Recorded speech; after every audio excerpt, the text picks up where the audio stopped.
I'm Casey, your creativity coach, and I'm interviewing a man of whom I am an enormous fan, both for his work and for his writing and for his social consciousness.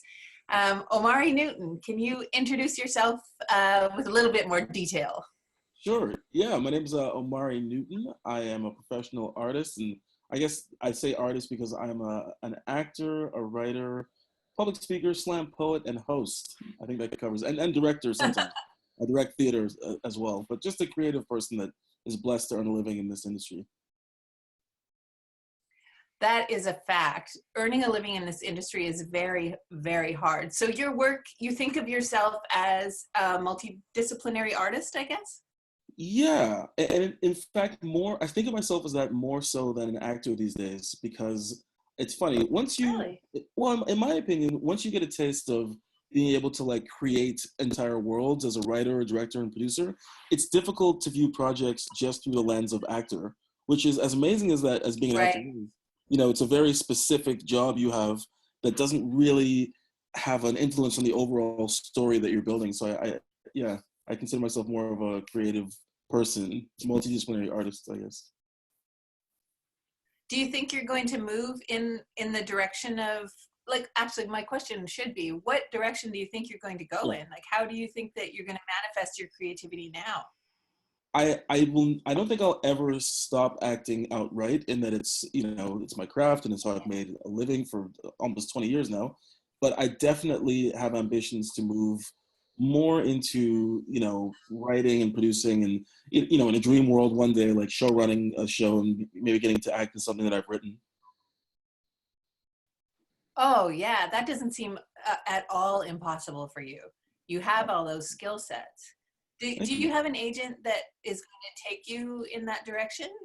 Does your Well, agent know that you want to go that way, or? it's interesting. I have two agents. I'm with Murray Gibson at Red Talent for on camera work, and Caroline, Yay! yeah, and Caroline Young at Characters for my voice work, and they Awesome. get me work for my performance stuff, but all of the other endeavors like the writing and directing are kind of self-initiated. Like my first play that I Right. yeah, the first play that I wrote was called The Lamentable Tragedy of Sal Capone. I've been very lucky. It's been very successful. We had a production at the National Arts Center in Ottawa this year. That was my own company, just applied for grants and produced it after it had been done a couple times in BC. Good. Yeah, Good. and then So I that got means you're getting. Sorry, mhm. I'm just saying that means you're getting the skills for doing the producing stuff. Yeah, or at least having enough humility and sense to hire people with the skills who know how to write grants and do budget. But I Yeah. mean, you realize that that's what a lot of producing is being like, okay, what am I good at, and how can I find people who can complement the skills that I may not have, Do you think that being a creative person is helping you be able to figure out your path through that new way of being? I think absolutely. I think the way it's interesting. Like all professional actors are self-employed by definition, like by legal definition, and we're all entrepreneurial just by nature of our job. So when you read a lot of these personal finance books or business books, whether it's like How to Win Friends and Influence People or Rich Dad Poor Dad or The Wealthy Barber, all the stuff they talk about is kind of hysterical to me or any other professional artist because they're like, have multiple revenue streams and have a side hustle or like, diversify your skill set. And I'm sitting here going like, yeah, actors have been doing that since the job of actors started.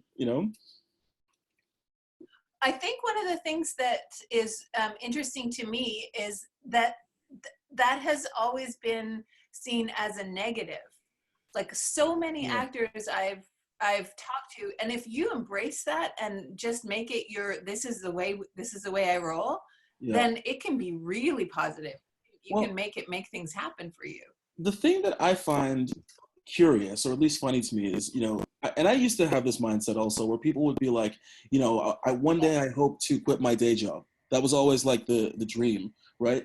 And I'm like, I've been fortunate in that I've had a chance to land a couple series that have gone for a while, and I did have the option of quitting my day job, but I don't want to. It's this weird thing. It's like, why would you want, why would you want to live a life where you're entirely dependent in terms of revenue stream on forces that you really don't have control over, when you can have the luxury of, starting side businesses or side hustles that allow you to go and do this creative work that you love, and if they're not working, or when they stop, you can fall back on something that fulfills you. It's a bizarre thing to me to want to. I mean, and I guess it's also, as you get older and you've got a mortgage and you've got a wife, like your priorities change. Or a husband. Or a husband, or yeah, exactly. Yeah, and it makes it, well, for me, I don't have a side hustle. I guess this is my side hustle.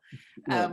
But I I love coaching people, and I love seeing their success, and that's what you do too, right? That's one of your side hustles. That is one of Is my main side hustles. Yeah. Yeah. And I know you're really good at it, because I've coached people who coach with you. So, Oh wow. I know, yeah, yeah. So, I mean, everybody overlaps, I guess, sooner or later in some ways. Yeah. But yeah, it's an amazing thing to watch other people grow. Yeah. It's an amazing thing. Do you know, one of my students, I'll make this briefly about me, but just because it sort of goes into this hustle thing. I was walking by a furniture store, and I was like, what is Jonathan Scott's picture doing on that sofa? Yeah, one of my students, he's in Property Brothers. He's one of the Property Brothers, one of my alumni. Yeah. And he's now selling furniture. I'm just like, wow, this is so cool. And that sort of speaks to what you're talking about with, you can take these skills and do anything with them. Yeah. It's amazing. Well, it's funny. On a related note, I remember there's a young actress by the name of Delia Bella, and she is now a series regular on Anne with an E. And I remember I first taught her in Montreal. It must have been 10 years ago, when she was like 7 years old. And even then, she had this like supernatural ability to learn dialogue that I was like, that's insane. And she was always super enthusiastic. But I think I taught her first acting class, and seeing her now, where I think this was her third series regular, and she's not even 20 years old yet. You just go, it's amazing, you know? Yeah. It's a beautiful thing. Absolutely. It fills, it fills you up like nothing else, because for me, I always say, like, I put that brick there. I put that brick in the foundation, and she built a house. Absolutely. And it's just like, oh, yeah. Mm-hmm. Do you have any regrets, or are there any sort of negative things about living this creative life the way you have? I definitely don't. I don't have any regrets. I think if there's anything about the industry that I would say is negative, I think there is a high, not likelihood, but there's a lot of ego involved in our industry. And I think the only thing that I think is, not that I regret, but that's kind of gross about our industry, is the kind of self-aggrandizement that you see, and the possibility to let your ego get away from you when you're, working and making money and stuff. And, that's kind of gross. I kind of wish the industry in general did not promote that lifestyle, but otherwise I love most of the stuff about the business. I agree with you 100%. It's interesting, because most people have to deal with things like that in their daily life. You always have like interpersonal struggles and people who are completely egotistical, but film and TV tends to bring in the biggies. It's crazy. It tends to bring in people who are, Well, do you think that? Sorry, go on.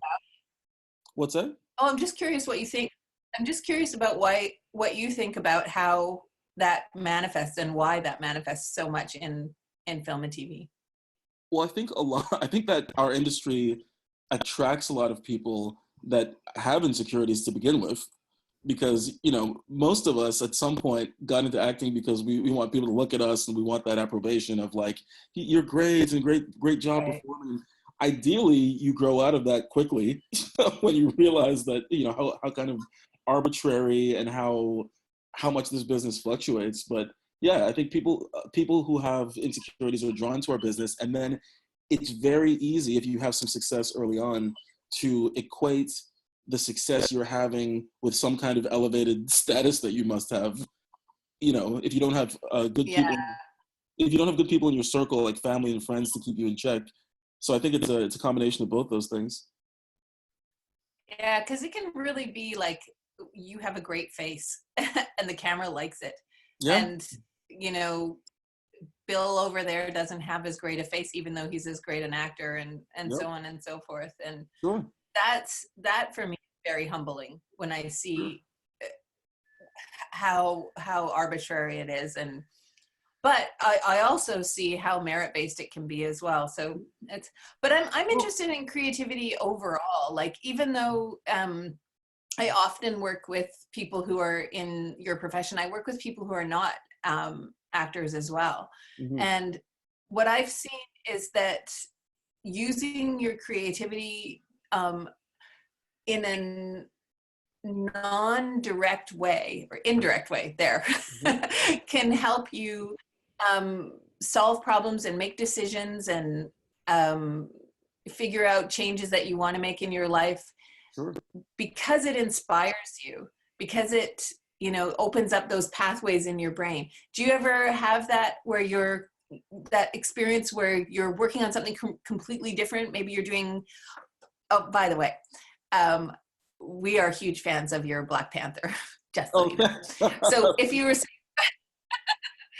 I have a 7-year-old, so it's nice. It's awesome. It's a thing. That's awesome. So it's making mommy cool. I appreciate that. You and Gary Chalk have upped my status in the world in terms of people I know who are cool. I'm incredibly honored to have my name mentioned in the same breath as Gary Chalk. Gary, I've been a huge fan of Gary my whole. I mean, obviously, the guy's done everything, but thank you. I really appreciate it. You're welcome. And like you, remains completely cool, calm, and collected about the whole thing. He's, you guys are very similar in that way, I find. Like, you've done shows that are, archetypical shows and still, and really give a shit about people. I love that about you and about Gary too. But, but I want to get back to my question. I'm not going to fangirl all day. But, yeah, so the question is mostly about, do you find that when you're engaged in one creative activity, you find a solution for or an idea for another kind of activity or problem? I think the lens in which I see the world is through that of a creative and entrepreneurial lens. So to me, I don't even separate the two. Like every side hustle that I have, the source of it comes from performing. Like even like there's this random thing, but I have now this kind of side career as a public speaker where I've had the great pleasure every February of doing a school tour across Canada where I go to high schools and universities, and I do this lecture about Black history for Black History Month. And it's basically a one-man theater show. It's kind of like a hybrid of like a TED Talk, a stand-up comedy show, and a slam poetry thing. But that is just, I know, it's a weird way to describe it, right? But it's taking basically I love it. Theater skills and performance skills and my education and things that I'm interested in and just finding this container to package stuff that I care about in a way that's engaging and palatable to audiences. So that's just everything I do. Similarly, I've worked with like TD Bank, the VPD, the RCMP, like, they'll hire like simulators to help. Like, it's just, I just have found a way to use the skill set to just, I don't know, communicate ideas and help people in different businesses. That is really cool. Do you find Uh, I've got like 1,000 questions now coming. One is, when you talk about Black History Month to, or Black History, not Black History Month, but Black History to students in Canada, do you use a global perspective, or do you talk about just Canada or North America? How do you focus? It's definitely a global perspective that I think is weighted more heavily to, I try to weight it more heavily to Canada, but it's really North America. But because there's so much information out there about, civil rights figures from the States, I really try to highlight figures that are Canadian, just because when I was in school, we didn't do much for Black History Month, and when we did, it focused a lot on America. And there's some amazing figures in Canadian history that, people, when they find out about them, they can't believe it. Like, crazy stuff. Like, people don't even realize. Oh, sorry, go on. What's that? So tell about an amazing figure. Well, like Viola Desmond, who's just been put on Canada's $10 bill. A lot of people don't know that she took this stand against racism before Rosa Parks did. It was 9 years before Rosa Parks, where she went to this movie theater in New Glasgow, Nova Scotia. She was a very successful businesswoman, which is part of her story that people don't know about. She had a beauty salon and hair products, and she was franchising them as a Black woman at a time when segregation was a problem. This movie theater, she tries to sit down and watch a movie, and they don't want to let her sit in the white section. She realized this was unjust, and she protested. And it ended up going to the court system, and at a great personal sacrifice, she was pivotal in changing segregation laws in Canada. And just to be able to share that with students who don't know is such an amazing thing. And one more I'll share that's kind of mind blowing is, before the Negro baseball leagues in the States, we had a Colored People's Hockey League in Canada. And a lot of the major innovations in hockey to this day, like the slap shot, was said to have been invented by African Americans who came from the States through the Underground Railroad to Canada. And they was natural to them, because they were baseball players, to just swing their stick at the ball or the puck. So they invented the slap shot because of their baseball background. And now, there's documentaries about it now. They're being recognized by, the Hockey Hall of Fame. But this is a huge part of Canadian history that a lot of people don't know. And through acting, I've got to share that story with people. That is amazing. I love that story. Yeah. Oh my God. Cool, right? It's totally amazing. Yes, it's very cool. And I could go on and on and on about it, but I probably should keep to the path. But it's fascinating to me. Yeah, and people knowing about Canadian history is, my brother's an historian, and he's and I studied history too. And it is a shame that we don't know more about Canadian history, because it is fascinating. And the figures like Viola Desmond, someone should make a movie about her. Because that story, I know that story too. And I've often thought that she's so incredible. Yeah. Somebody, Omari Newton, who has a life who writes scripts and stuff. Well, I mean, that would be, you're right, actually. That would be an amazing story. Yeah. It totally would. And it could be done through CBC. Not that I'm pushing you or anything like that, but I know you have connections at CBC, because I heard you on the radio.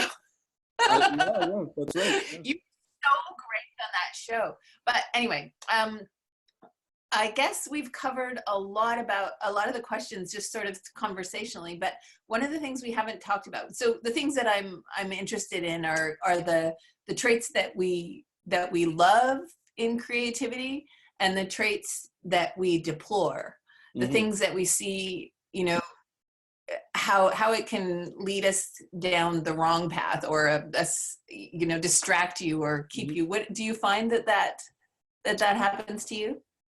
Yeah, that I can get distracted in my creative work. Yeah. Well, I think, because of the reality of the city that I live in Vancouver, it's easy to get drawn up into the money game, and to start focusing on just doing things that have a big ROI. And I don't think that necessarily is a path to creative fulfillment or happiness, especially once you understand the aesthetics or the reality of television work in particular. Every actor, I hope, should know that it's not necessarily the best actor that gets every job. It can definitely promote a very superficial, materialistic lifestyle. And I would just encourage people who care about the actual craft of acting or storytelling to write their own stuff and get involved in theater, because yeah, you can easily get depressed or get down on yourself if you're just trying to get, like, you know, that CW show or whatever it is. Yeah, which you know, that's the game. That's the game Sure. that's in town. So people want to get that show. Yeah, Well, but doing your own work is really good. Like, oh I yeah, always use Whoopi Goldberg as the example for my students yeah, who aren't booking. It's like, yeah, you can start your own game and then yeah, end up winning an Oscar. It can happen. Yeah. absolutely. Well, I Sorry, mean, what's that? so I interrupted you. Go ahead. No, no, no. I think Whoopi Goldberg is a great example. It's funny. She somehow history has sort of forgotten her incredible contributions. It's weird that, like, there's a generation of people who know her as the talk show host on The View, when, like, you know, I'm Yeah. old enough to remember The Color Purple and Ghost, and, like, you know, she had this amazing career on Jumping Broadway. Jack Flash. Jumping Jack Flash. Yeah. She's amazing. The guy character.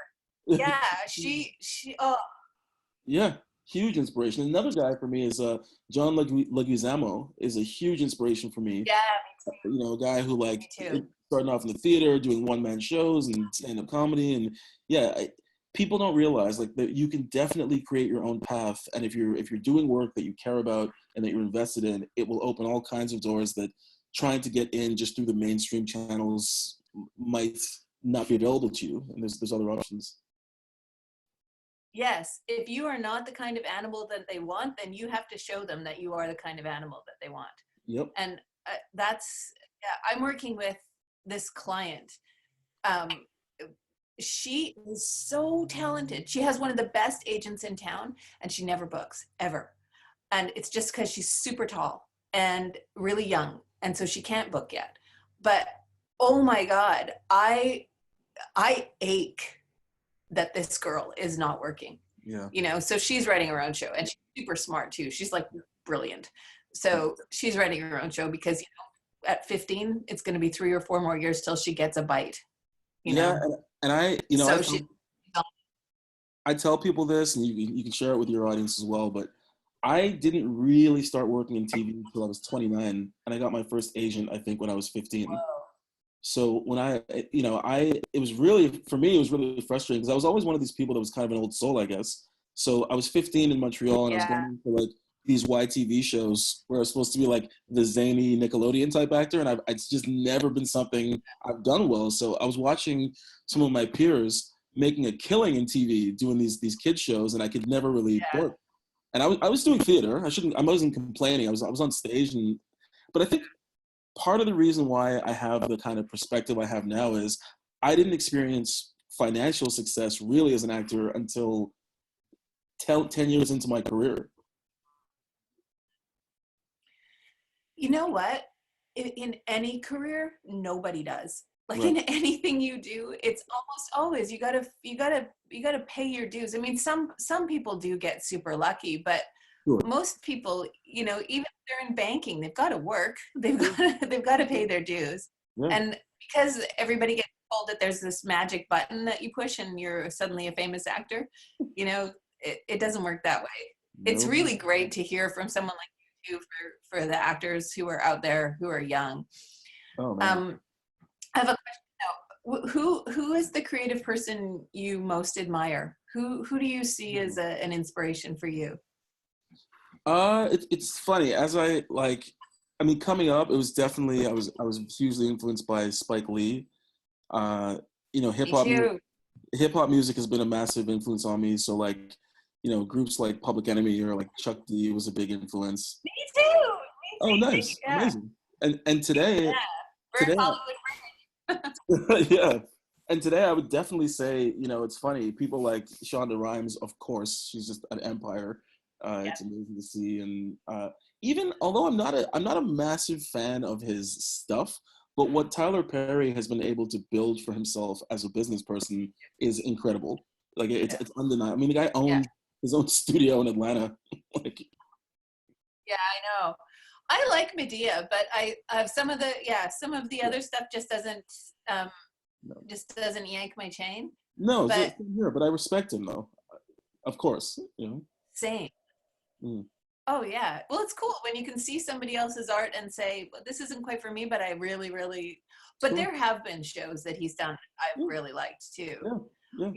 My partner Robin, my partner Robin in creme brulee coaching, Hmm. she loves Shonda Rhimes. She is just Hmm. like, she thinks that she's, Shonda Rhimes' sister from another mother. I guess you can't really make a rhyme from that. Sister Right, from, right, yeah, right. she feels like really a very close connection with her. It's funny Oh, that you say that, because that would be probably her person that she oh yeah, loves too. yeah. So that is Spike Lee was a huge influence for me. Spike Lee, Mike Lee, and Ang Lee. I used to say Oh my well, three yeah. directors, my three directors were the Lees, but Mhm. not related. But yeah, when I saw Do the Right Thing, I felt like my whole head exploded. Yeah, Like my world exploded. me too. I just want to know him. Yeah. But my student Brent Hodge, I don't know if you know him, but if you don't, you should. He's super nice. Okay. He just did a documentary on Spike Lee. Oh, And cool. when he did the documentary, he sent me a little note and he's like, Casey, you're not going to believe this. I'm Wow. doing, because all my students know that I'm like the biggest, not the biggest, but one of the biggest Spike Yeah. Lee fans. Wow. That's Yeah. so cool. So was his influence on you as, how was his influence on you? What was it that made you feel like, you wanted to, Well, it was. how was the admiration? Well, it was same thing for me. Do the Right Thing blew my mind as a young person.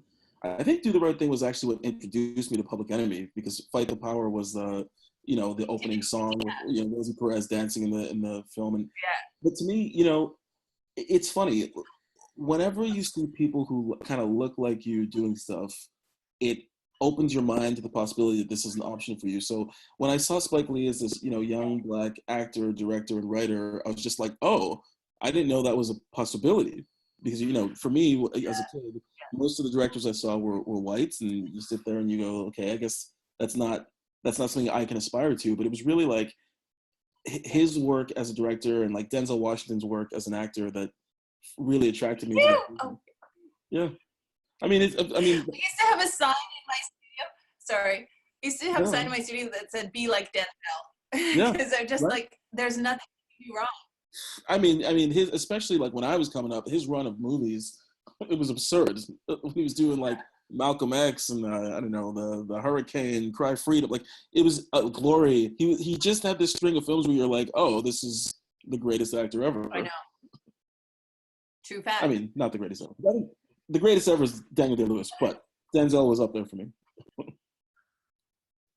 Yeah, it's hard to, I would have a hard time. I love Daniel Day-Lewis too, but I don't get lost in him like I get Hmm. lost in Denzel Washington. I find that I just, yeah, I can't, I never don't love him. Like I always Yeah, feel like whoever he is, I love him. yeah. Yeah, I Yeah. mean, I love both. I'm a huge fan of both of them, but it, Denzel and Daniel Day Lewis. I guess this is another thing for young actors. It blows my mind that Yes. any actor can have an ego when you like if you have an actual appreciation for this craft and you see someone like Denzel Washington or Daniel Day Lewis and you go, I'm in the same business as this person. We have the same job, but they're operating on a level that I aspire to get to. Like it's so humbling to see people do work on that level to me that I just yeah, it's just that should be the bar in which we all aspire to and measure ourselves against. Yeah. Agreed. I just have one question for you that I'm just dying to ask. I've always thought that Radio Raheem was one of the most tragic characters. Like Mm-hmm. I always, like even thinking about it, I get so teary. Mm-hmm. Don't you think that was brilliant? That character, like Yeah, I he's don't know. incredibly moving character. Uh-oh. I mean, iconic, really. Like his love hate brass knuckles. Or oh, have we frozen? Oh, there we go. Yeah, he was We were frozen for. incredibly. Yeah, I was saying I thought he was an incredibly iconic character and incredibly like the pathos that he was able derive from that character he's fantastic. Yeah, I love that movie. It was amazing. Do you know, I know people who've seen the movie and don't remember him. And Really? it always blows me away because, yeah, and it like, I felt my heart like turn, and, you know, he was just so wonderful. Yeah. Anyway, just curious what another fan would think. So we sort of digressed, but I had a couple of other questions that I want to finish up with before we say goodbye. Sure. One is about your rituals, like how you spawn creativity. I know you mentor and teach, so I would love to know how you pass that on to other people, and also a creative life. What is a perfect creative life for you? I know that's a lot. No. I think in terms of mentorship and teaching, I just think it takes incredible humility and patience to teach other people. And I try to approach coaching and teaching from the lens of like, what do you need, and how do I help you? How do I help you evolve into the greatest actor that you can be, or the greatest artist you can be? Sorry, I've got a little dog here who's getting excited. It's okay, buddy. Oh, yay! I love dogs. Yeah. Bring your dog in. He's getting excited. Hi, sweetie. Oh. So let's calm down, buddy. Here you go. So yeah, I always try to think of it as like myself in service of the person I'm teaching or coaching, and it's funny. It's weird to me. Like there are some. Sometimes you run into teachers that they kind of have this guru kind of ego thing going on. I never understood that, where I was kind of like, to me, if you're not there to help the people that you're teaching, why are you doing it? You know? Well, for that reason. Right, yeah. To be a guru. Yeah, exactly. It's a great way to get people to keep with you. You know, if what you care about is you know, people fawning on you and keeping the money train going, that's the way to do it. Yeah. I despise it, but yeah, so do I. I got to each his own. I had a lot of thoughts on that. I despise it as well. I despise it for a number of reasons. I despise it because I go, as an artist yourself, because all these people, these guru types were actors at some point or directors, whatever. When you know the struggle and you know how hard it is, and you know how hard it is financially and emotionally, to then exploit what you know is this challenging profession to feed your own ego or your own bank account, to me is a betrayal of your fellow artist in a way that I just have no time for, you know? It's just not cool. Yeah, and it's viciously or malevolently exploiting the tools, because the things that you get people to become a guru, or the things that you get people to view you that way, those are the tools of acting, and they use them. It's just gross. And I know we know the same person who does it, or same person or persons that we do. did it. And yeah, it's pretty evil. That's for another podcast.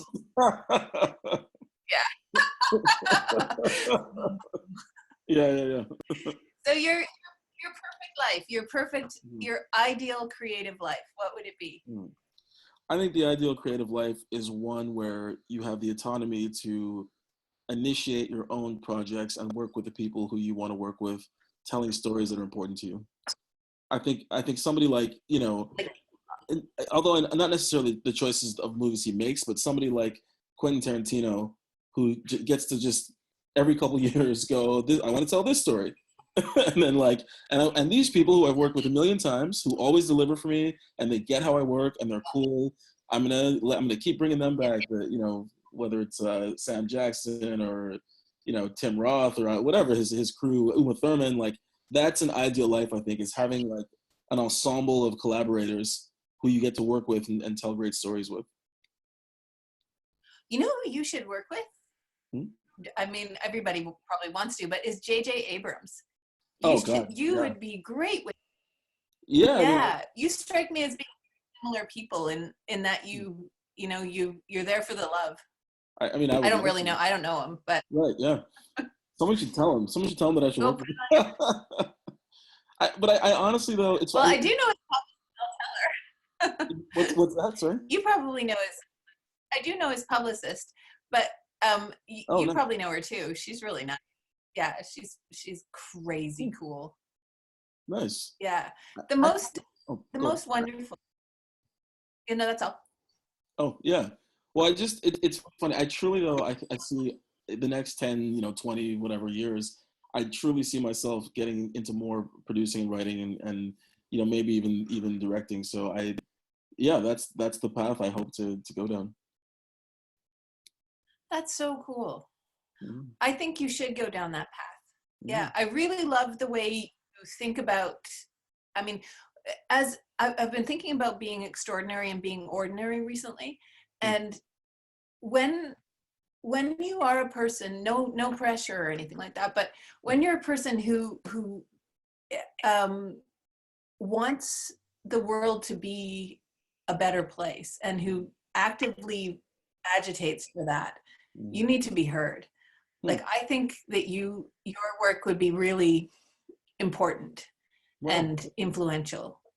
Thank you. Yeah, you're welcome. As you know, I'm a huge, well, now you know, I'm a huge fan. One of the great things about this idea that I have to do these questions is that I get to talk to and meet people that I've sort of been a fan of. So thank you very much for this. I'm really and I'm very humbled to hear that. Like I did not know, and I really appreciate it. Thank you. Oh, well, you're welcome. All right, so I'm going to stop the recording now, and I will bid you adieu as well. I have to go do some Christmas shopping. All right, thank you. Ciao. Bye. Take care. Thank